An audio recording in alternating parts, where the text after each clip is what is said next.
do you think? No?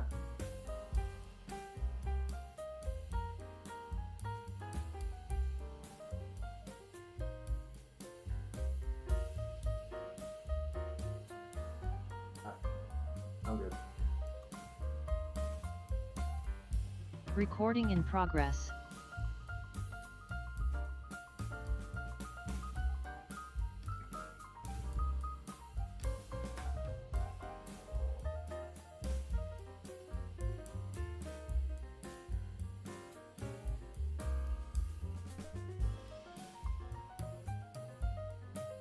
What's going on, everybody? You're watching Talk Shit or Get Off the Pod, the show with questions that heat up as fast as the wings. Today, we're flipping the script. Joining me in the hot seat is my co-host, my co-conspirator, the man who once said, mild sauce is for cowards, and now has put his taste buds up to his mouth, to where his mouth is. It's Joseph Huggins, aka Old Man Huggie. Today, we're taking on a gauntlet of 10 sauces from the fire-breathing legends over at Melinda'S Hot Sauce. That's Melinda'S Hot Sauce, who has provided 10 bottles of different hot sauces for me and Joseph to tackle Melinda'S mayhem. Joseph, are you ready to feel your soul leave your body one wing at a time? Yeah, I'm ready. Although put my taste buds where my mouth is, yeah. Well, listen, bud. I mean, Joseph was hitting me with, what kind of interviews gonna? Well, I didn't know. I didn't know. I thought we watch hot ones. This is like 2 hours before we're supposed to record. Okay, back to the show. It's time to grab your milk, say goodbye to your taste buds, and let's dive in. This is Hot Takes with a Side of Pain. From tangy and tame to why did we do this to ourselves?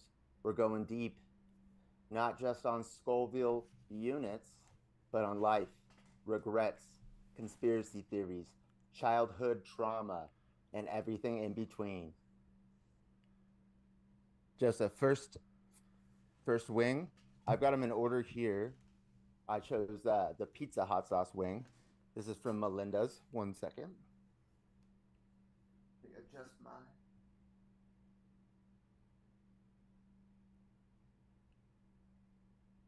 There we go. Okay. Pizza hot sauce. It's got a 1 out of the 5 ratings here. Joseph, do you have wings? Yeah, well, I mean, I have boneless wings, but yeah. Boneless wings. Okay. Yeah. That works. All right, Joseph. Cheers. Cheers, sir.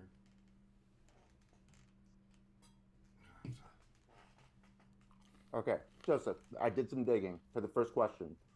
Is it true that you once had a touchdown dance called the chicken wing? And if so, what was going on through your head at the time of celebration? It wasn't chicken wing. Oh. Chicken thighs. I don't know. I think I was just talking shit when I think about it. Like I can't remember. Well, I mean, it is a touchdown dance.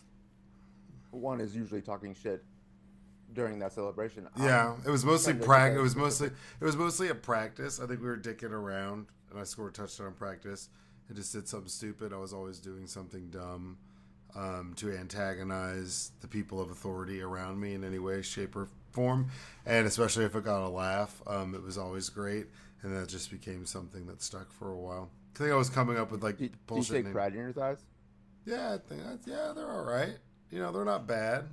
It could be worse. Did you choose chicken thighs because it was the dark meat? No, I think it was just because it was like so absurd and random that it would be, you know. Because I mean, chicken wings is chicken thighs dark meat? I guess it is. Yeah. What do you mean? Yeah, that's it. I mean, you know, I'm just saying. Bro, we're about to pull your card, man. No, you know what? I actually remember, just to break the fourth wall, Joseph, when I grew up. I thought like the chicken thigh dance was like something more explicit, but then like Coach called us out, and was like, what's that dance? Oh no, maybe that was rolling the dice. Oh, we were Yeah, I think doing it was rolling the doing the dice. jerk off. Yeah, We were doing the like, jerk off motion. and he And was the like, coach was "What "What are is you guys that?" doing?" And I was like, we're doing a new touchdown dance, boss. We're doing rolling the dice. He's like, "Oh, cool," but really we were It's doing like- the go fuck yourself, coach. Like, Yeah, I remember that. I remember rolling the dice. okay, so And- I mixed that one up together with the chicken thigh. And then You guys that- are prolific. And then that just continued to then like we would actually do like an exaggerated like roll the dice on the ground. Oh yeah. It became like its own thing because of the coach. It was like a meme within a meme. It was pretty good. And we were actually rolling dice like at school, like you know. But see, but I remember goofy shit like us running the turkey trot, and at one point, I think you hid in the storm drain. Oh yeah. Because there's like, it was, so there was the junior high or whatever or then it became the high school. Who knows what the fuck they call it now. So it would be professional grade practice field stadium that we had, and it wasn't even for like the actual high school. Just that one by itself at the time, yeah. Yeah, you would like have to do this thing where you ran down this huge hill around a football field, down this mega hill, all the way around a soccer field, like back up the hill, then around the We're going on school. Thanksgiving break. Yeah, it was like some stupid shit, and the tryhards always like took off and would like try to run hella fast and stay up front, and I was just like, and then a lot of times because the coaches it was too big for them to keep up with us, so they drive around that gator and they'd like pop up and watch us run. But when they weren't looking, we would like sprint short ways across the entire soccer field. And there was one time I was there. You got caught hiding in a storm drain. 100. We decided that we were going to make a move, and we did it at the exact wrong time. Like one of the coaches or a couple of the coaches had just like pulled up at the top of the hill right as we decided to run. And when he says storm drain, it's like at the side of a hill. It's like a massive like concrete like thing built into like this like, you know, to like drain water. Yeah, it's like a runoff channel or something. Yeah. So we were just like hiding. It was like just like kind of like going to the next thing. Like if you're like in battle, you know, it's like boom, we can hide over here. Had we got there without like them seeing us run to it, we could have hid right there for a sec, and then kept moving forward. You know what I'm saying? But no, yeah, that was bad. I think it was So then we Coach had to, Kraft. like, Coach Kraft got you. I was within like Coach Kraft, you're right. I was within like 10 or 15 feet, and because we all cut across the field, and then you ducked in there, and I was like, "What?" And Coach Kraft was like, "What the fuck?" Like he grabbed you by the shirt collar. I was like, "Damn, bro." Well, it was like me and like two other dudes. I think like Patrick might have been involved, or Yeah. he did. Yeah. Okay. Probably goes by different. Great first question. Also, great first hot sauce. Pizza hot sauce. You didn't know you needed a hot sauce specifically for pizza. Melinda brought it to you, and it's not that spicy. That's good. It's a Next one. I It's a picked one. was Thai sweet chili sauce by Melinda'S. What's This one also has a Scoville of. I mean, it doesn't, like we don't know the actual units on all these. I didn't get that research, but there is a rating of 5 flames. The first one was a 1 out of 5. This is also a 1 out of 5. Thai sweet chili sauce. Question number 2, Joseph. If your life had a warning label like a hot sauce bottle, what would it say and why?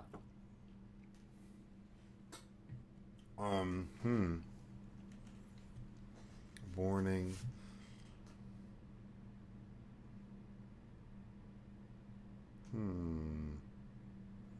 Warning.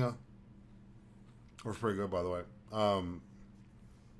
The question or the hot sauce? Well, both. The hot sauce is good. Oh, thank you.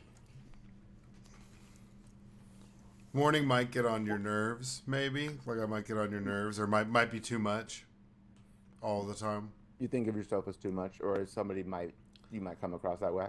Yeah. Oh, definitely. More than anything else.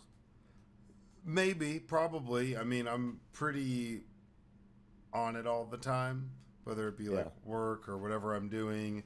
I mean, even right now, I'm like fixing up the house I bought, and I've been like, I'll send you pictures. The amount of yard work I do on my days off is just like insane, where I'm always doing something, thinking about something. I'm really ADHD, or at least I was when I was younger, and I've been able to like kind of harness it. and I can hyper focus on stuff and knock some shit out. So I'm always trying to come up with something, do something, create something, do something different.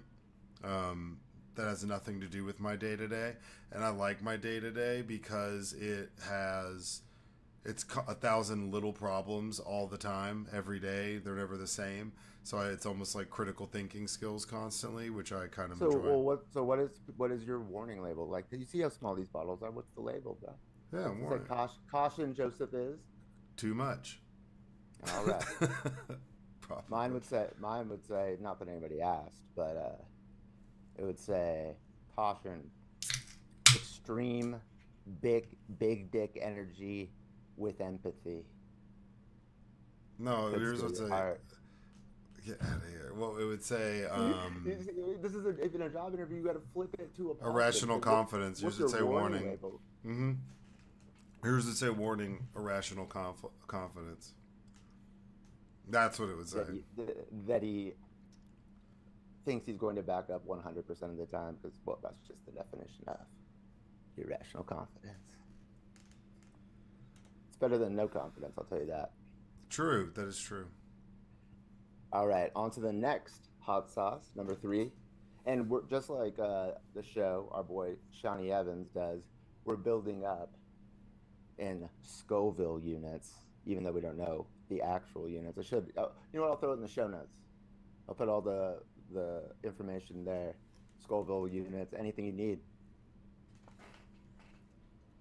I'll do anything for Melinda. It only took like, what, 10 minutes before I got inappropriate with the branding. That's true. That is true. And for anybody who's paying attention, not a paid promotion. Not a paid promotion.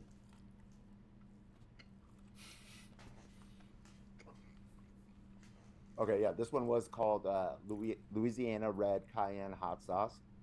This is the final, I believe. One. No, there's one more one. There's a green sauce. Also very tasty. So yeah, all of these 3, like I'd say, like everyday sauces, you could throw it on. Like the pizza sauce can, anything you would think about like throwing Tabasco on. Or Tapatio. Well, yeah, and it's like a sriracha consistency, but it's like crushed red pepper. So like sometimes you'd end up putting crushed red pepper on your pizza, then also doing like Tapatio. You could just do that instead by itself. Can I show you? This is real. When I decided to get ready, I was running late, so I took a shower like less than an hour before we were supposed to record, and then we had audio issues. But I decided this I should wear. All white. And then I'm like, I get out of the shower, I'm putting it on. I'm like, what psychopath is like setting up wings to eat various hot sauces on camera, live stream, and thought like, I don't even wear all white like this. Like, you know what I'm saying? I don't think you can anymore. Like after, what's No, I thought you did it on purpose. With Diddy.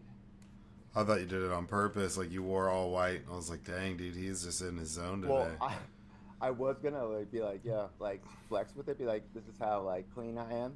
I'll do a Hot Ones episode in all white, but no, I just wanted to be real, and like I subconsciously chose probably the worst outfit that you could pick, if you're thinking practically. Well, full disclosure, I was like, I'll just wear my undershirt from work today. I was like, whatever. Well, like, cause I'll wear like a different shirt every day. I wear a coat all the time. So I'll have like an extra shirt on or whatever. I just grabbed one for the day, and it was a white shirt. And I was like, no, that's crazy. So I changed it to my North Korean Gucci man. Yeah, to me it was like the first option, and never looked back until I was putting it on, and we had 20 minutes to go. Yeah. All right. Moving on to the 4th sauce. So this is the final one of the one flame rating, and it's a green sauce. This one has a spicy condiment of green tomatoes, jalapenos, spinach, cilantro, and garlic. That sounds good, actually. What do you think about the heat so far? Nothing? No. No. Don't go DJ Khaled on us, bro.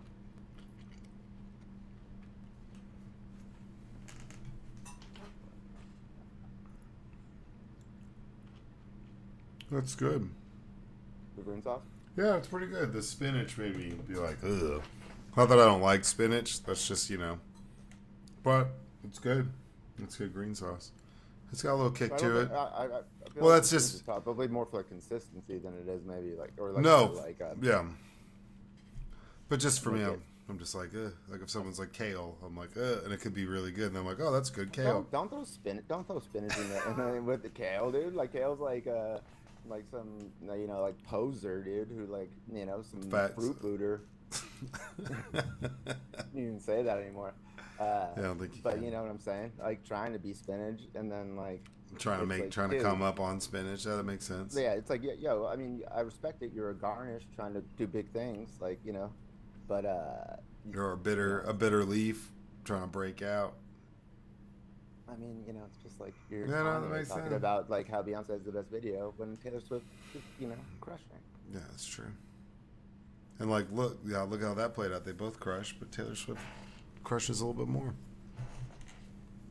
I mean, I think Kanye West is like crushing most. Well, I mean, everybody. I guess he's at the peak of Beyonce. his powers right Well, now. Like yeah, I guess I don't know what those powers are, but he's at the that peak guy, of something. he has really like pushed the limits of things that I thought people could and would do. Like, He's in like real life. he's like a weird black Elon. You could say that about him. Like Elon Musk type. Like no, hold on, no, I'm not saying that they're the same. But what I'm saying is, if you were to put like them in a class of people, they would be in the same room. Elon Because Musk they have and Kanye bladder West, issues, and they're going like, to, and they're just ketamine like support groups with bladder issues. It's like I pee in Spouting. public, but I love doing ketamine so much. yeah, and yelling, horrible slurs and things about Oh, right, different right, right. ethnic. Like And there's practicing not to so salute. yeah, that's what I'm saying. They would hang out, like they would be at the same corner of the cafeteria, if not the same table. For sure. Oh, for sure. Oh, it's interesting how that. Yeah. They're hanging out in the same shade on the spectrum. Yeah. Yeah. How that just kind of collapsed. Those timelines collapsed in on themselves. Mm-hmm. I saw somebody just. It was Shane Gillis just murdering Kanye. He's like, "You're a music producer, and then you made Crocs and called yourself a genius." He's like, "What?" He's like, "I've never listened to any other music producer and thought like, oh yeah, that's a genius." Which I thought was like, "Hey, why are you hating on music producers?" But a music producer could be a genius, but just listening to just listening to their song, you're not gonna be like, "Oh, this dude's a genius," necessarily. I kind of saw his point, but the point is, Kanye did I thought get more credit than he probably should have, and therefore this downfall is like greater than it should have. You know what I'm saying? Yeah, Like he built himself up so much, like it worked to where like now like him like spiraling is just like even more epic because of like the false like bravado and well, that makes sense. bullshit. I don't know, whatever. That was a side comment. Shout out Kanye. Your ex-wife's a porn star and your daughter's a compass. That was an old Facebook joke I had. That's a good one.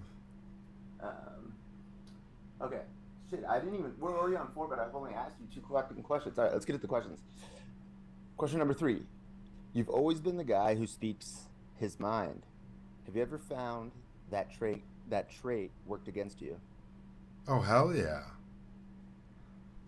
There's been times. Name one time. There's been times. Like, it takes a lot to get a rise out of me. And I'm pretty quick-witted. And if I'm normally pretty goofy about it. And Does it take a lot because, like, people can't access your 8-foot fence? And so it's like, you need like a way to get like over the. No, but it's always been more with. It's always been more with like authority figures or being too direct or too honest when I shouldn't be, and just feeling like I'll have the urge to.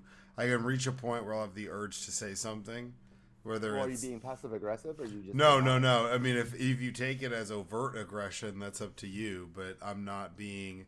It's not passive aggressive or anything like that. Where there'll be times where like I'll speak exactly what's on my mind, say the truth. I can like hear what I would say in my head and then the response and then what my response will be, like 4 lines ahead in the conversation, and I'll try to refrain from saying it. And there's been times in my life where I've chosen not to, and if I start, I'm going to say it all, and it's pretty much going to play out how I can see it playing out, in that like it's going to get a rise out of you, and I know what your retort's going to be. It's one of the pleasures of being less. You're not saying like that you like don't always speak the truth. What you're saying is sometimes less is more. Yeah, sometimes less is more. So it's not that I'm speaking the truth. It's that like sometimes there are things that don't need to be said, and because the result of that is like it creates a bigger problem. Yeah, it could create a bigger problem, and that was normally with authority figures, teachers, coaches, parents from time to time. It was more that. It was definitely like when I was substantially younger is when I'd have that issue. Well, and I mean, that's kind of unique for a young Black African American growing up in the suburbs of Dallas to experience problems with authority figures throughout their life, right? Like you would say that that's unique to your circumstance. Oh, definitely. But what I would say is it taught me a lot of emotional control, which is something that's important. And to keep your cool, because people are going to say, and just because you can say something doesn't always mean it's the right thing to say.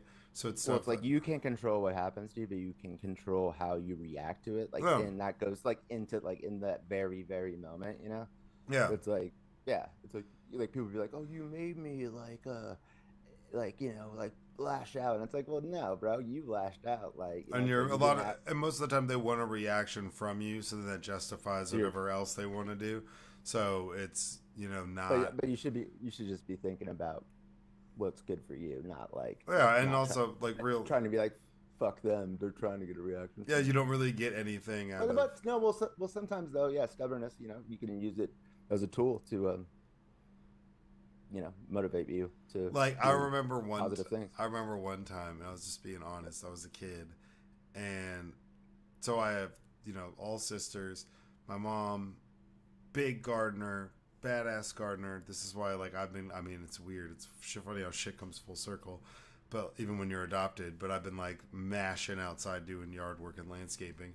But when I was a kid, I used to have to do that all the time. I was the only boy, raised by a whole Caucasian family of girls. So I think at one point I was like 10 or 11 or something like that, and made some comment about it was like I was half kidding, but I was like, you don't think anybody thinks this weird? Like the one black kid living on the street is always outside like doing yard work while all the white people aren't like helping me, and made some slave joke, and bro, that's where they feel at home.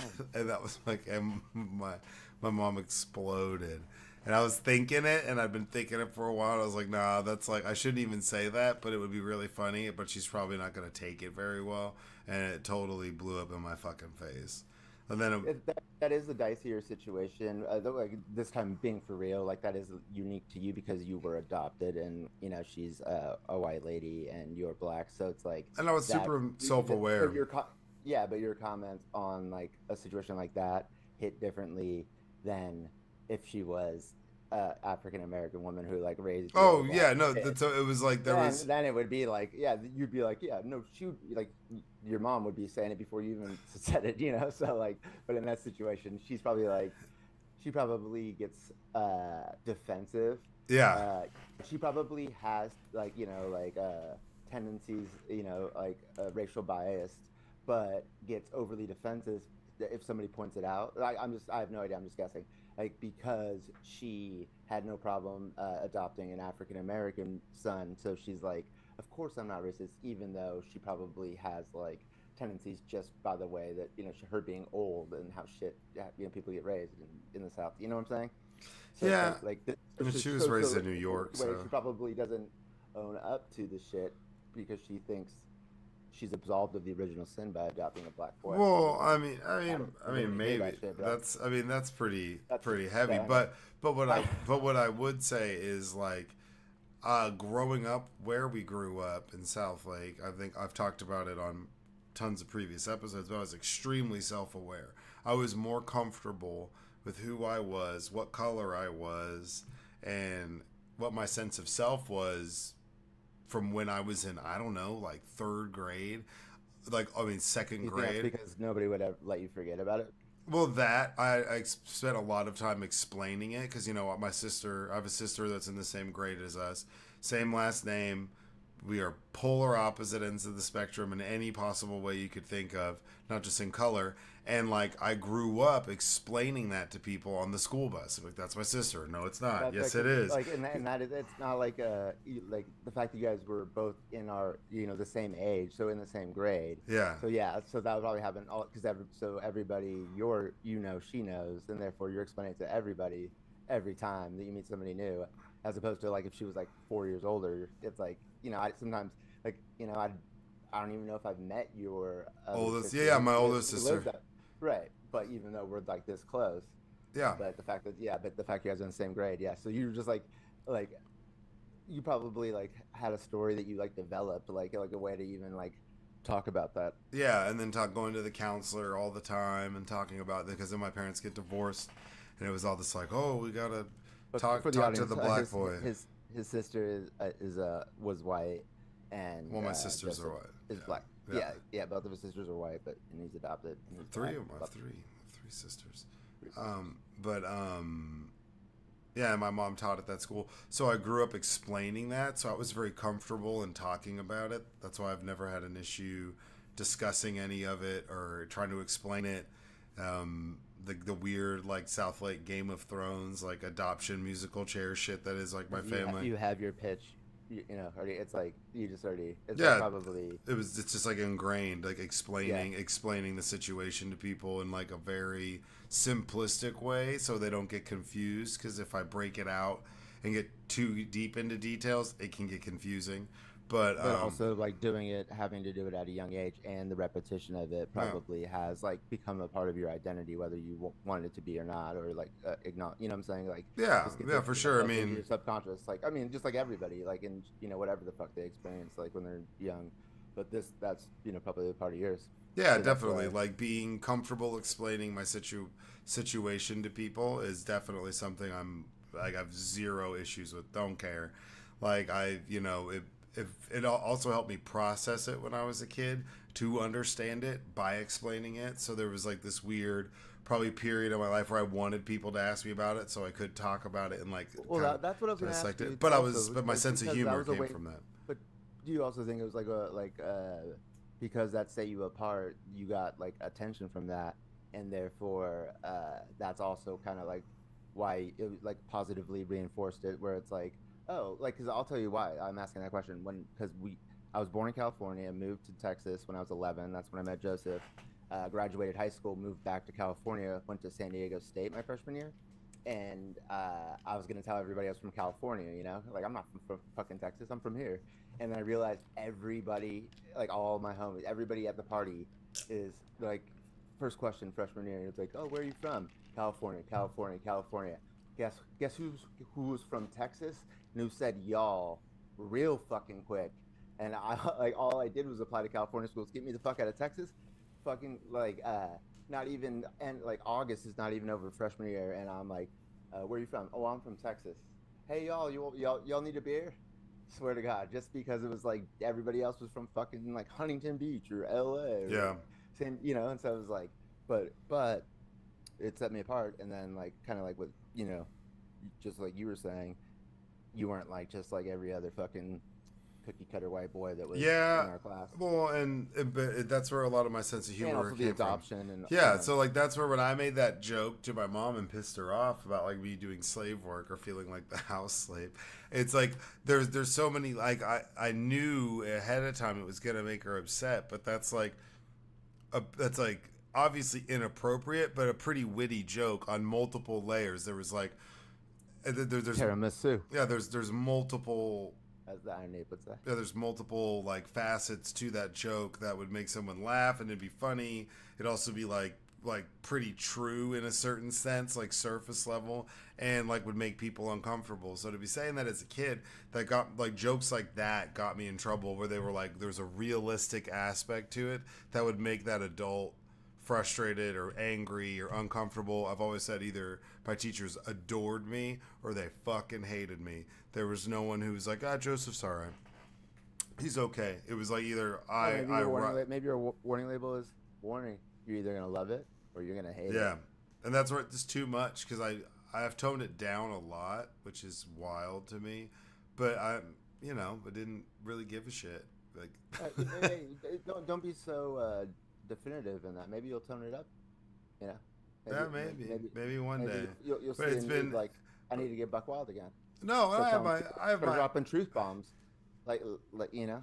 I've do from time to time, but it's definitely I try to be more constructive and have a more impactful aspect in a positive way. Than because sometimes you could still tell somebody two different things or the same thing twice in a different context or a different way, and their reactions will be different. So I try to think through what I'm going to say. If it's going to be something, you try to manipulate people. No, okay. We're behind on the questions. Okay, question number 4. Everyone, now reminder, just one moment you're going to pick here. Everyone's got that moment in life they wish they caught on camera. What's yours? Maybe like Gen Z or Gen Alpha doesn't have that moment because everything's caught on camera now. You know, it's like we're in communist China, but except for by our own doing because everybody's taking the pictures voluntarily. But go ahead. What's the one moment in your life? One moment in my life that I'd wish I got caught on camera.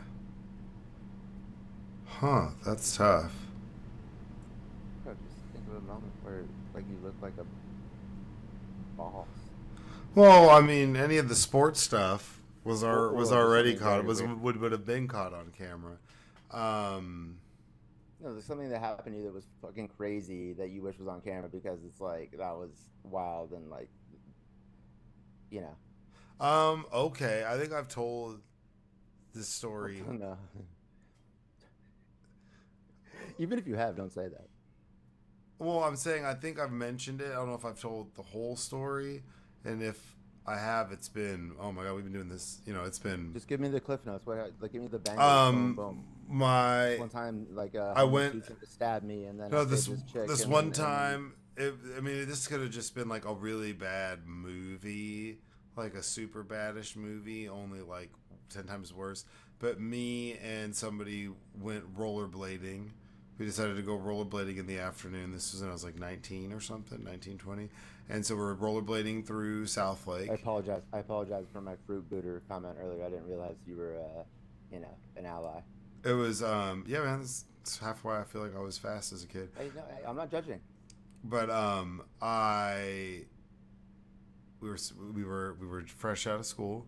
We were smoking and rollerblading. You were like 19 out of school? 19 out of high school, yeah. So it was like the summer, the first summer. Like out of school for the day or something? No. Like it was like the summer in between. After graduation? Yeah, after graduation. So we're rollerblading and smoking, and we decide my rollerblade breaks. I stop by P. Diddy's house in the middle of the day. Just roll. Not actual. No, not P. Diddy. Sorry, that's our P. Thorne. So I go swing by P. Thorne's. Yeah, but I think we need to stop. Yeah, we need to bring back some of the old ones. I don't think we can call him P. Diddy anymore. But we swing by Speck's house because my wheel breaks. We're both baked. And I'm like, Mr. Thorne, will you fix my rollerblade? He sits there, fixes my rollerblade for me. Yeah, his dad in the driveway. I used to play t-ball with him, so I've known Mr. Thorne. You and the dad used to play t-ball? He coached a team. Me and Patrick playing on. I'm kidding. Yeah, but yeah, he's a good dude. Yeah, he's fucking awesome. So he fixes our rollerblade. Then later that night, we end up. Long story short, hallucinogens happen. This dude that I'm at his house, he ends up drowning in his pool. He basically ends up being in his pool. I find him. No one knows where this guy is. He lives in this huge house in a gated community. He's like, wait, what dude? I mean, I don't want to say his name. No, okay, so it's not not P Diddy. It's No, it's not P. PD. No, Yeah. No. So Because I know they had like a fucking like thing, like a lake in their backyard that you could like kayak on. And yeah, I'm like, that's wait, true. That's are you true. just telling me that like Patrick's dad, like you No, found? no, no, no, Okay. no, no, no. So he fixed our rollerblade. We leave. We go back to the guy that I was rollerblading with's house, not too far up the street. Um, What was we he doing? Sashaying? no, we were both rollerblading, but we get there. He has a bunch of people over. And we would always hang out at his house, like upstairs in this big game room area. On his bed, and he'd ask you, or he'd ask you. If you No, wanted no, to no, no, no, no. This was even like in high school. We would play Tiger Woods golf, and he had this whole game room that had a balcony off the back side of it, and there's a bathroom over there. That might help. That might help you understand what Okay, I'm talking about. now Now you know yeah, exactly. yeah, I know And then they had a exactly pool in the middle, and there was a balcony across the way. And we would just play Tiger Woods golf and like smoke up there, and his parents never came up there. So he has like 20 people at the house, 25 people. His parents are asleep. They don't give a shit. They're leaving us alone. Somebody brought a bunch of hallucinogens. This guy whose house we're at, he ends up taking them all and like disappears. So no one can find him. We're all wandering around. And then he goes Matthew Perry, but Yeah, kind of. You save him. Well, I mean, yeah, I mean, so it was You the Black Knight. It was crazy because had no business doing that, but I ended up pulling him out of the pool because he's floating in his pool, like he's like almost like drowned in the pool, just floating there, like completely limp back, just floating like Super Mario Brothers I mean, in to be '60s. fair, that is kind of what you do in a pool is float. Not Float face swim. not face down, No. and the water's still. So when I see him, it's not like it's like he just jumped in. It's like there's no movement, and we've been looking for this dude for like 45 minutes. So pull him out of the pool. By that point, everybody shows up. Everybody's outside because they hear me splash into the pool. We end up getting him back to like consciousness basically, and he starts like going crazy. And that was one of like the craziest moments because I was so instinctual for me that I'd like to see that replayed. Or is it as exactly as I remember it? Was it crazier or was it not as crazy? I'd love to see that moment back because that was wild. Like I mean, then I had to wake up his parents because it was like too much. People are freaking out. I'm freaking out. There's all these people. Chris is, I mean, You know, yeah.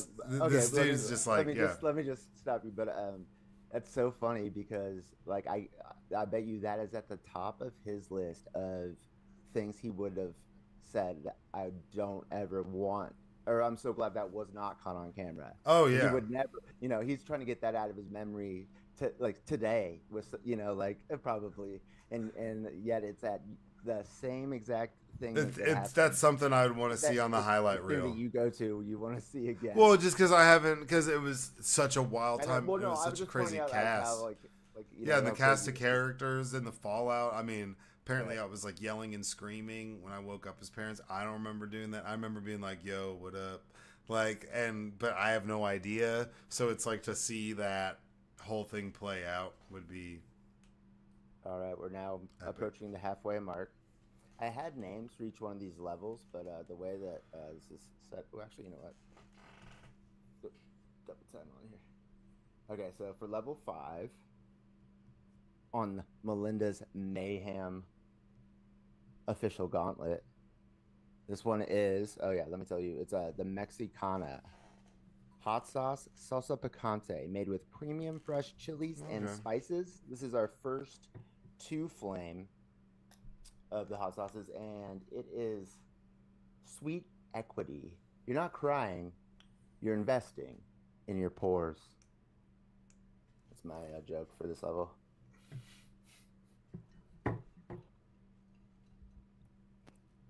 Mexicana.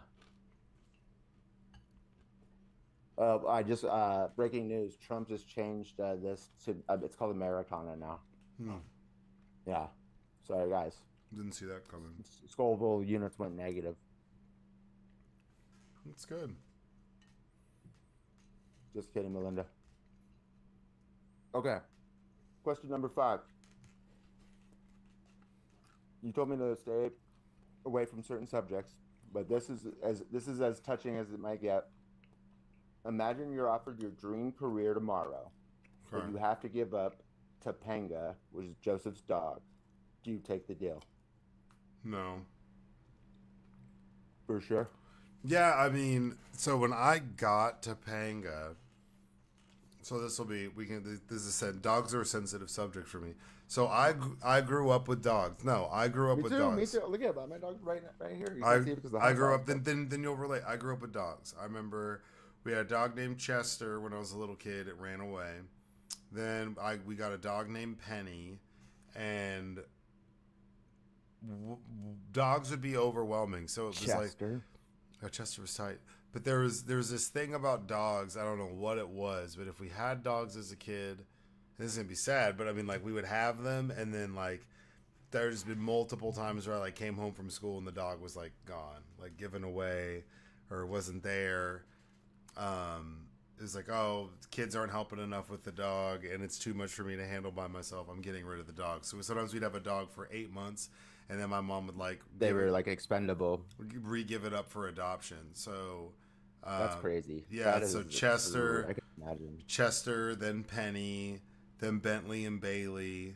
There was like multiple dogs that we had. Probably like Bro, this is your dream career. Let me play devil's advocate right here. nah. This So is your dream career, and you just named off a list of your. and then I got doing this your whole life. and then I know and then I got Murphy Brown, and then I had to get rid of Murphy Brown. Well, I didn't get rid of Murphy Brown. Murphy Brown was kind of like taken from me. She got rid of you. And no, it was like in like the Was like it by the dude with who had the roller skates that you were hanging no out with? like playing Tiger Woods, and your you guys got to break up. Or? your sharing pet custody worked out better than mine.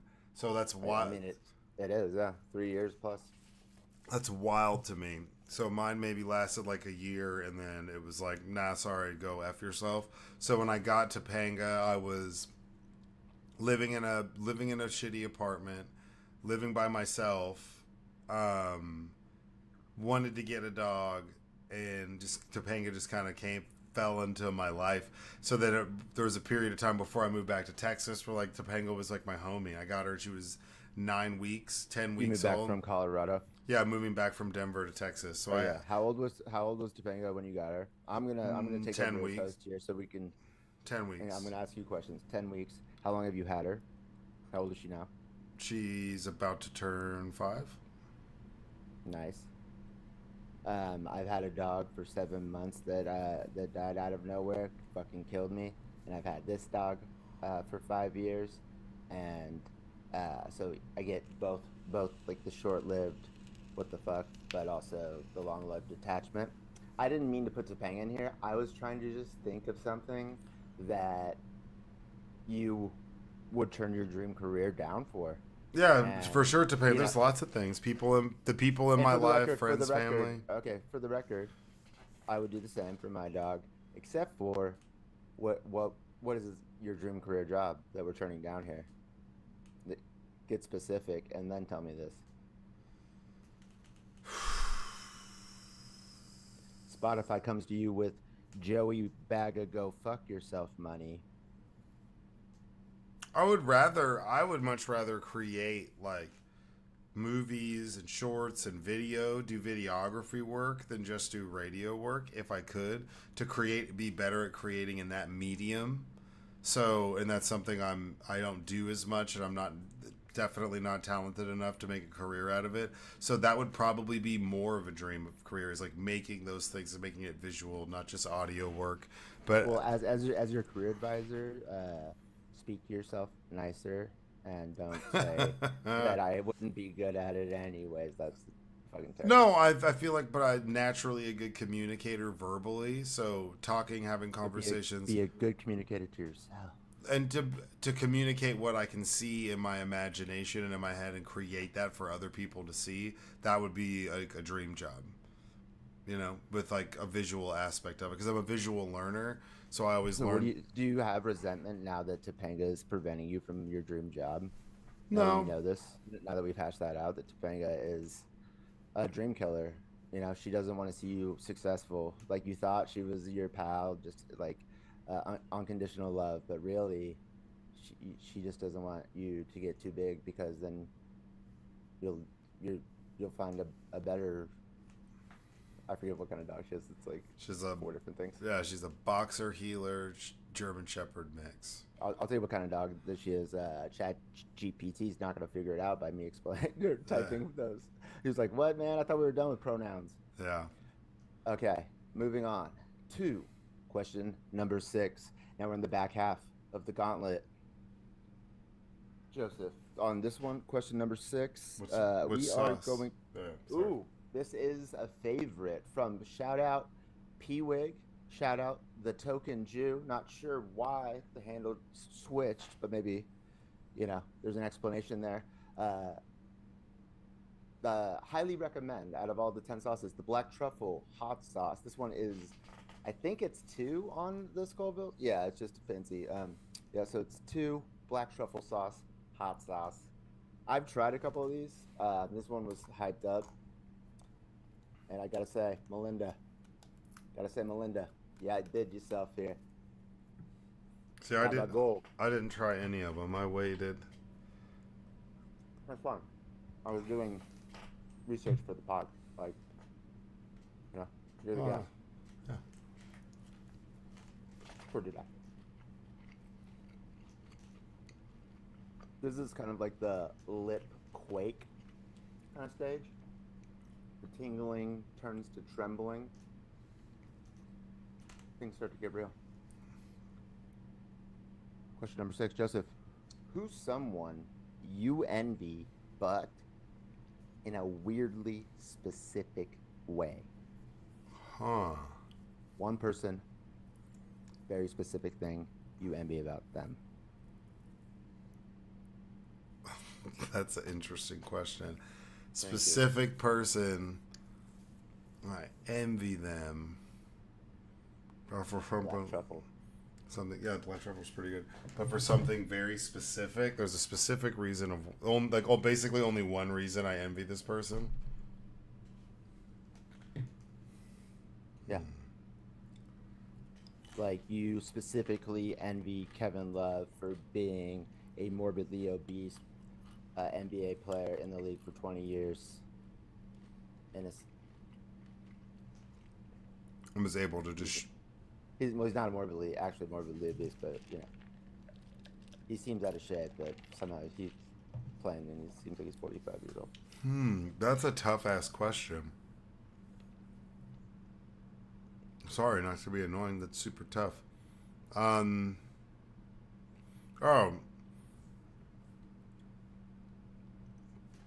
guess one that would... No.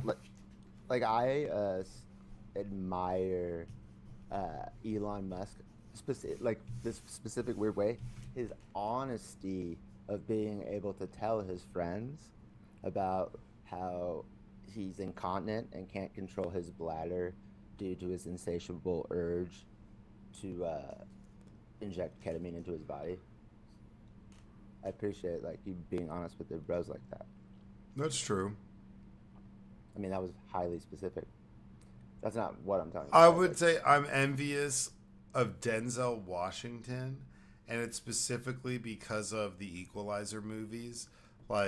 Now he... Why? How are those different than his other movies? Because his other movies, I mean, they're all great, but he's like Remember the Titans, or I guess anytime where he's perceived as not really he's just a badass. Anytime that he gets to about Training Day, Man on Fire. Yeah, but I like whenever he's a good, a badass. Man on Fire. Badass, but the good guy. So Man on Fire, being in that movie, but then all 3 Equalizers. One of them, he works at a fucking Home Depot, and he's just beating everybody's ass at Home Depot, and he's retired. Hey, shout out Iron Ape Senior. And if you could, and he's never, I don't think he's ever won an Oscar. So it's he's never... Denzel? Yeah, he has. What did he win for? I think he won in, I have no idea, but I'm going to say either Philadelphia, the supporting or Malcolm actor, X. Or maybe Malcolm X, or... I'm just throwing this shit out. I think he has one, but it's for I don't know, it's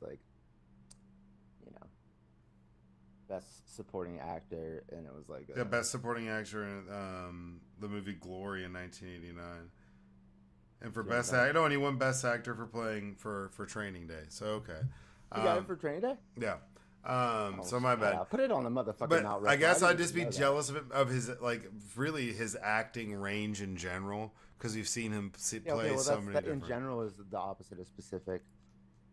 But definitely for when he plays a badass good guy, like you think, John Wick and all these dudes that's what they do, and then Denzel just kind of made this switch, like he did Remember the Titans, and then he's like in Training Day, and then just wanted to like I don't know shoot guns, and like just took this hard, like I don't know I feel like they all kind of do it, but I like his the best. And he plays this good, like I'm nice, but I'm gonna fucking kill you, like in all the Equalizers where he's like, all right, well, you killed my friends. I think the Equalizer franchise exists because of his resume of playing that character and showing that he can do that. They're like, bro, like let's just keep doing that.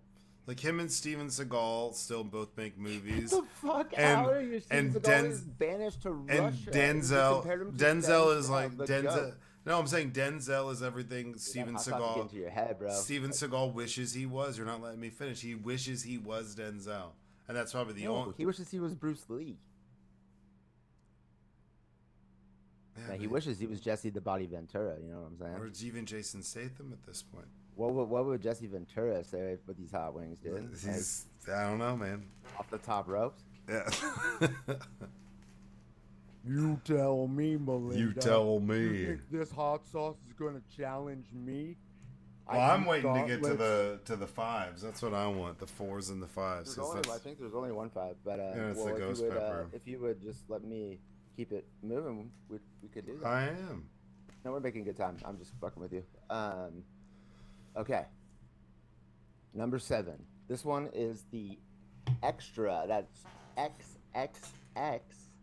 XXXTRA hot pepper sauce. 3 X's, but only 3 out of 5 flames. Original habanero. So there's descriptions. Melinda'S Triple X, our flagship habanero sauce with the 3 times the heat. Made the Melinda'S way with whole, fresh ingredients and the best habanero peppers on the planet. Enjoyed it with soups, gumbo beans, stews, on practically everything. And y'all, just since we haven't done it yet, it's a simple website, Melinda'S.com. That's Melinda'S.com, not Heatness.com. What do you think about the extra hot habanero? That's good. I mean, I love habaneros, so this is good. So you know what? This is the first one I haven't tried because I had to take off the safety seal. But see, like that's great. Like I'd put that on pizza. I'd put extra hot. The habanero. Oh hell yeah! I like to cook with habaneros. I'm about to That's probably. I don't know, man. I'm surprised you're. I was gonna say I'm curious to see how you're gonna hold up with these hot ones, man. Because this is like now we're in my territory. I was just about to tell a story. Like I had to. We're not supposed to share, stories out of school, but I'm just gonna do it on this one. I had to go back for Hell Week for my fraternity, a week early from Christmas break. So my parents were still living in Texas. So I came back, and the president of my fraternity, he's from Peru, and he was in Peru during Christmas break, and he got a bunch of habaneros. You are burning up. Dude, I poured it came out poured out a ton. It was like super liquidy. But anyways, he made me eat one, and I started foaming out the mouth, dude. I was puking up foam from this pepper. This is like all over my tongue. Oh, dude, you're gonna die. Ooh. Okay, hold on. Okay, if the public only knew one thing about what it's really like to co-host this podcast with you, what do you wish it was? What it would be like to co-host this with me? Yeah. The one thing you wish the public knew of what it's like to co-host with you. I knock shit off the rails all the time. I go on tangents and go down rabbit holes. What about me? What about for you? What should they know about with co-hosting? You wish the public knew that they don't about what it's like to co-host with me. You're a wild card. So They don't know that? They don't know anything's that? Oh, dude, the Ghost Peach. Fuck yeah, that's so good. Those are so good.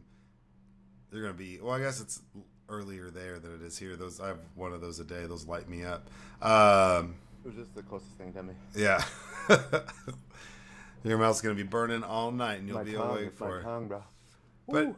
yeah, that you're unpredictable in lots of good ways. Okay, well they know that. Okay. Behind the scenes. Okay, I'll say. I'll answer the question. Joseph, when we were like about to start the podcast, before we hit record, he tries to ice me like I'm a kicker in the NFL, and he'll just try to start talking to me while we're not recording, like it's like we're on the podcast, except for we're just shooting the shit, and now we're over time. Like we said, we were gonna start at a certain time. Now we're just like over the time, talking like we would be on the podcast, but we're not. And now I'm thinking, oh, we're over time. Why are we talking about this? This would be good on the podcast. I don't want to say anything because I want to save it for the podcast. But that means that Joseph is going to keep talking if I don't interact. But he does it on purpose to try to ice me because he knows I'm coming in hot. Okay. And he's trying to throw me off my game. He's trying to throw me off my game. And then besides you being a wild card, that you have technical difficulties a lot. That's what I would say. I would disagree. I would say that like out of this is like today was like the worst, but I logged into our meeting 2 hours ahead of time because I was doing a different setup so that you could see the hot sauces, and I just wanted to make sure like it looked good in case I had to go to the garage like we were talking about because there was a possibility. So I was logged in this whole time. I think I was probably logged in too long. But it's the audio. You have some audio shit go on, especially now that you've gone wireless. Whatever. Hey, sorry, bro. I lost the super producer. 25 episodes in, doc. You know what I'm saying? Forgive me for some audio issues. It's like you losing Mr. Brown, you know? Oh man, don't you say that. That's terrible. That wasn't by choice. You knew Murphy Brown. She's an independent woman, dude. Like she's an INDEPENDENT. She had a bed that pulls out of the wall, dude. She's just a hustler. Yeah, that's true. All right, next question. Next sauce. 8. We are at, this one's also habanero, but habanero, honey mustard, pepper sauce, and condiment. I don't think I have tried this one yet either. This will be good. This one's at 3 out of 5 flames. Oh, well, honey mustard, habanero. I like the alliteration. Let's see what Melinda has to say. Set your mouth on flavor. Sweet Colombian honey, fiery habaneros, and real mustard come together in a perfect blend for dipping, drizzling, and marinating. Made with the whole fresh ingredients, the best peppers on the planet. Enjoy this yellow wonder with chicken fingers, sausages, sandwiches, salad dressings, and on practically everything. What do you think? Oh, it's good. Do you like honey mustard in general? Oh yeah, definitely. I think you'll be able to handle this one a little bit better. Why? Why? Because I got caucasity? Yeah, you have caucasity in your. No, dude, this one I forgot. This one is habanero too. I'm telling you, I think they're specifically the habanero. This one's sweeter though. It's kind of like when you max out on like something, and then like it's like when somebody who maybe of Asian descent drinks too much alcohol has an allergic reaction to it, and then now they're sensitive to it. That's how I am with the habanero. I had to eat that Peruvian one, foamed at the mouth. Now any habanero set me off.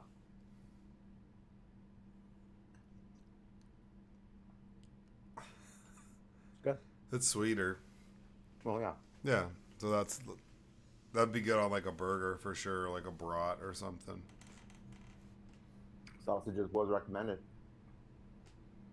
Right now, this is the Caspian Crisis. Existential questions emerge. Who am I? Why am I sweating behind my knees? No, that was the last one. Now we're going in, that was the tongue reaper, was the honey mustard. Speech failures, as you can tell. You become fluent in expletives and facial twitches. I'm feeling the facial twitches. I actually, you know why? It's so funny because like I was like thinking, man, like this ain't shit. Like because none of them are really that hot. And then it's like, oh yeah, well, because the ones I didn't try are the ones that. Yeah, are you actually- didn't try the hot ones because you had the caucasity to only try the not Oh, I hot. mean, I try to, you get the black city of not trying any of them. Yeah, so it's blind taste test. Check them Oh yeah, out. but you also you have to understand that I was in direct contact with the No, I reps know from Melinda'S, and they were hyping it up, and it's like, what am I gonna do? Not try it? Like, come on, bro. I I had got to wait. pizza. I got the pizza hot sauce. Like, what am I supposed to do? Okay. Let me ask the question here. Calm down. Chill. Hey, you calm down. Are you all right? Yeah, I'm good. Question number 8. Which failure or rejection in your life ended up shaping you the most, and how long did it take before you could see it that way? Try to be, just what was it, and then how long did it take for you to actually appreciate it? Was it immediately? Was it like years later you like realized, oh, that was the best thing that ever happened to me? It would be, I think, like the third time I got kicked out. So got kicked out of my Kicked mom. out of your parents' house? No, I'd already Your been. mom's? I'd already been kicked out of my mom's, but I was crashing at a buddy's. I crashed at a couple friends' houses like over the summer, and I was This summer? no, like this, not this summer. This was like Well, back in the day, back when we were getting out of high school, and what was later? was crashing at someone's house, and then their parents like, hey, like you gotta go figure it out, you gotta go do your thing. And I felt it was awful. I was like, fuck, this is gonna suck. Ended up moving out to Denton, which was crazy. My whole stay in Denton, it just spiraled from there. But in reality, that was some of the best stuff that ever happened to me. It made me decide what I wanted to do with my life, or at least the direction I wanted to go, and made me avoid getting into a bunch of stupid shit. So in reality, like, me getting kicked out forced me to grow up, and How long did it take for you to realize that? Because it probably took a while for you to actually grow up. I was probably like 22, 23, and was like fairly self-sufficient and had been on my own for a bit. I mean, honestly, purchasing a house was a big fucking trip, and really how far I've actually come, and had that not have happened, I don't know if I'd be as comfortable with who I am today and how I got to this point than if it would have been like a different way to get to this point. Like, I'm thankful for. So like you getting kicked out that last time was like the worst, because it's like you're only there because it's your last option. Yeah. And now they're kicking you out, and so it's like, fuck, you're at the bottom. So I think I was paying. But actually, it was like, no, like I needed to get kicked out of there because you were. Or it'd be getting arrested. Treading water. Getting arrested, because I've been doing good when I got arrested, staying out of trouble, was working, taking care of my shit, but not taking care of everything, obviously. So then when I got arrested, it taught me the lesson of like taking care of my shit, and like that, like there's no, you don't get any passes. You're grateful to have gone through that experience. Yeah, for sure, definitely, it was an eye-opening experience, and then that made me talk to. You think that was the one that shaped you the most? Getting arrested? Probably. That's the question. Yeah. I'd say getting kicked out was one failure thing. or rejection that shaped you the most. Yeah, so I mean, getting arrested was a big failure, but that made me to where like that was rock bottom, and I was like, okay, well, it's only going to get better from here because I'm going to make it better. I'm already at this point, so now I just got to like take care of my shit and get, step up to the fucking plate. And I either blow up or glow up. It's Joseph not. talks about this, but you got to check. Yeah, I was gonna say it's not up on the wall. I'm gonna put it up somewhere. From jail when he left, for what amount was it? 80, a physical written check for the kids. No, it was printed, which makes it worse. Actually, that's what I meant. Oh, okay. Well, I meant it's like a physical piece of paper. Yeah, it's a physical piece of paper. That was worth an amount of money. Just explaining it because like half our audience is like under 30. Yeah, so I got arrested, and when I got arrested, I had 82 cents in my pocket because I just paid rent. just paid bills, had no fucking money, and was driving to work and got arrested with 82 cents. And then when I got out of Denton County Jail, they cut me a check for 82 cents, and I thought it was fucking hilarious. And like, how are you gonna go? You can't go cash that. yeah, You know, like, yeah, what am I gonna do with this? Like, it's like they'll probably charge you a fee because you don't have an account, like a bank account there. So it's like, and the fees, you know what I'm saying? It's like, and it takes probably more time and more money to write that check out than if they just gave you the 82 cents or $1 bill. Yeah. So it's like kind of like a fuck you. It would have saved the taxpayers money if you gave me $1 and actually probably their best investment because it gave you motivation to become a productive member of society. And I mean, I thought it was giving back to the taxpayers and 10,000 more times than you would have if you went the opposite way. You know. Yeah, I mean, I have it. It's framed because I used to keep it on my fridge. And that was when I was living in Denton. Then when I moved to Austin, like I thought it was fucking hilarious. So I just kept the check because I was like, this is such a stupid check. Why would you even cut this for me? So it was almost comical. And, you know, now, I mean, I've had it for quite a while and it's framed.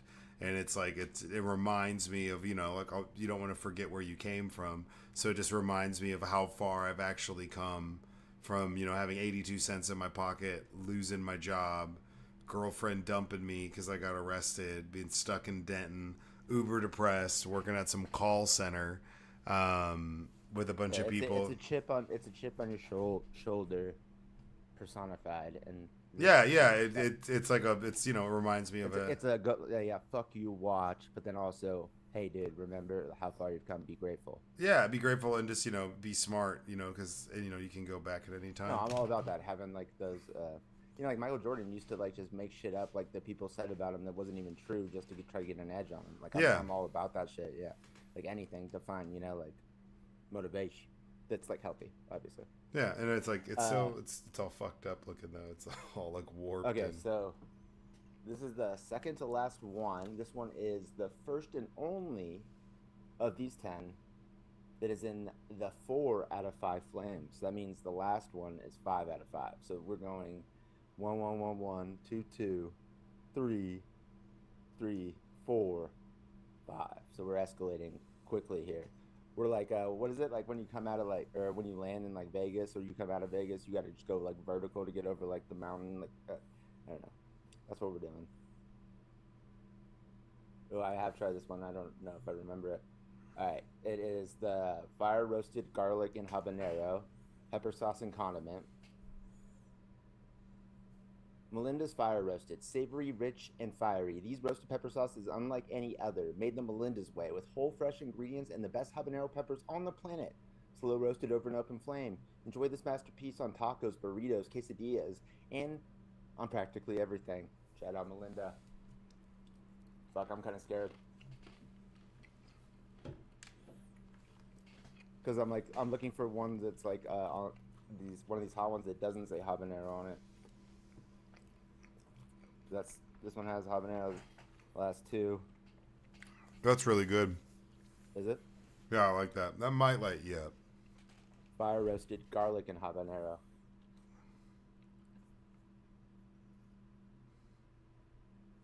That might get you.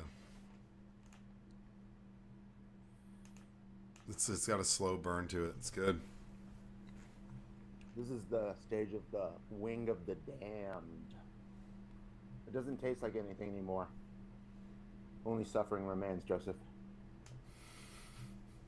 But you're doing good. Are you doing good? You're doing good. Hey, I'm good. I'm right here with you. I'm right here with you. We're riding this Melinda'S mayhem. We're on this journey together, Joseph. We're almost there. Question number 9. Give me your most controversial take that has nothing to do with politics. Something you believe that would start an argument at a dinner party. We don't need like the, you know, just give us the take. Controversial take that would start an argument. Not about politics. Fucking hot take, bro. While you think, I'll give an anecdote because it's just hit me. I'm just thinking. So when I was getting the wings, at the store today. Want to give a shout out to Jesus was the guy working the deli. I came in. I was like, hey man, I need 10 plain wings. Do you have 10? He comes over. He's like, counts. He goes, I don't. He goes, if you give me 7 minutes, I can get you 10 wings. He's like, give me 7 minutes. I told him what's going on with the podcast. Told him I shout him out. Shout out Jesus. On my way out, run into a guy who's in charge of getting all the carts. I've met him before. He always asks. I had my dog with me. He always asked if he could pet my dog. He's got like 25 carts that he's pushing like up a ramp, and I already know he's gonna ask me, so I actually stop. And he goes, "Can I pet your dog?" While he's like in the middle of this like the most carts ever, and I'm like, "Yeah, just finish doing that." He goes, "Oh yeah, I'll finish." And so then he pushes them up. He starts petting my dog. We start talking. I thought that he's like, seems like maybe on the spectrum. I've talked to him a number of times. Then he hits me with. He goes, asks if my dog's a pit bull. Tell him I got a DNA test for a gift one time, and she's 100% that bitch. No, I was like, yeah, it's all pit bulls in her family. And he goes, I got a 23andMe test. All of a sudden, I'm like talking to a different person, and he goes, no, that company's going out of business. And he starts explaining to me the details of 23andMe's decline as a business, which I've actually kept up on. Yeah, we've talked about it. We've talked about it on the pod, right? But like out of nowhere, this guy who only asked me to pet my dog, hits me with that. I go, yeah, no, I know. And then he goes, well, my results were I'm like part German. He goes, I'm like a little bit of Native American. I was like, oh, that's cool. And I'm like, chatting it up with him,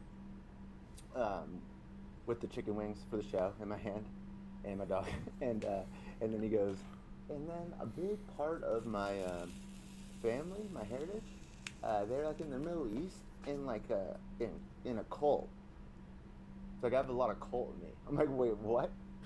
And then he's like, I was like, cult's not like it's like it's like something you are a part or just do participate in. It's not you're from cult. And then he breaks down to me like cult, what like the definition of a cult is, and how it its effect on society and how it like manifests. And so therefore he gives himself a title of something atheist, which he explains to me is that it means that he thinks all religions are inherently bad. And then he caveats it again. This is like somebody who I thought was on the spectrum and special needs, and still might be, but out of nowhere having this conversation, like just crazy. So just like goes to show you, like, you never know, don't judge people. And then he's like, yeah, so, but except for the Buddhists. And he goes, yeah, he's like, I feel like religions commit genocide. He goes, except for the Buddhists. I go, whoa.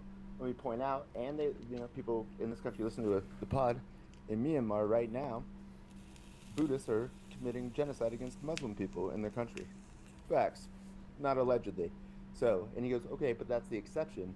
I go, okay, but even Buddhists succumb to this thing that you say all religions do. So you're right. It's like, to me, it's proving the point. Then he goes and gives me a breakdown. I guess part of it also, I missed this part of his genes was in Turkey, or maybe this is the Middle Eastern cult, was like in Istanbul. So he's breaking down to me the Ottoman Empire fighting the Byzantines for Istanbul back like centuries ago. And he gives me two theories on the dictator of the Byzantines and the demise of them getting overtaken by the Ottomans. One theory is like the dictator or the emperor heroically went to battle and then shit got fucked up and he died. The other is that he fled like a coward. And this is what the guy says verbatim. He goes, and let his people get murdered and molested by the Ottomans. And I was like, what? Like, and then he goes, and I go, okay. It's just me and him talking. I was like, what do you think? Which one? Like, which one do you think happened? And he goes, these are very controversial, like, topics. Like, there's people on this one side and on this other. I was like, okay, no, I get it. And he kind of like says it again. I go, well, what's your hunch? And he goes, I think he was probably the coward and ran because most emperors aren't like going into battle with their people.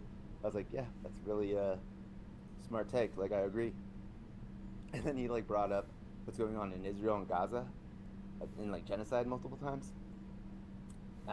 And then I just told him Hamas wants to and would commit genocide on Israelis and Jewish people, but they can't.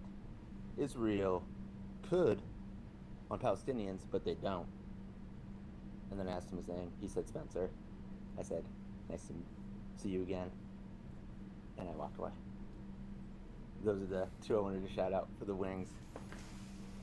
Such a trippy conversation, just out of nowhere. Trying to get over here, set up the podcast. I've got one that would controversial because I'm big into conspiracy theories.